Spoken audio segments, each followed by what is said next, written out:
Bəli dostlar, ikincisini də bir həftə dünya klası əvvəlki 15-0 qalibiyyətimiz var idi. Bəli dostlar. İnşallah yenə tutaram. Chelsea, Qarabağ Chelsea ilə 2-2 bərabərə qalmışdı ya. Görə elə. Biz 2-2 qalacağıq, yoxsa neçə 0 udacağıq. Amma bir fərqlə də olsa udmaq mənim üçün böyük bir şeydir. Aslında ataklar həmişə asan da olur. Tek adamın necə deyim, səbri olmur.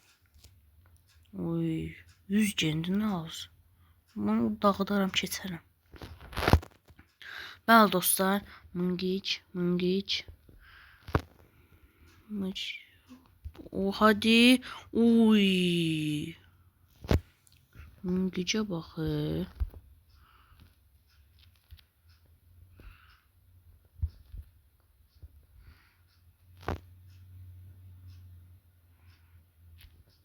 Oyda hala beraber.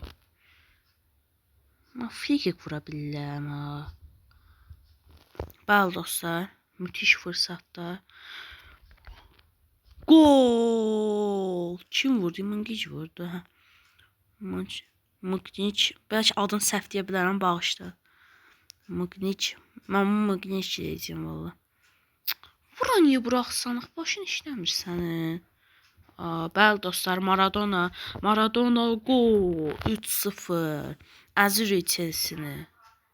Bəli dostlar, Mungic zombi angosu tutdu ama yenə də.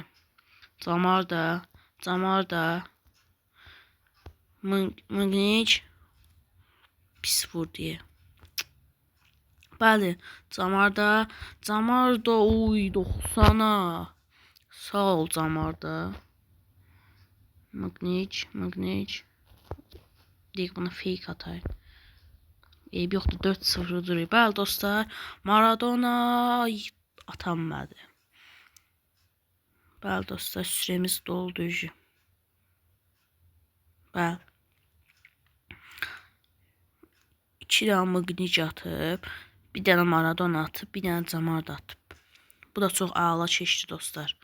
Dünya klası 3 də qəşəng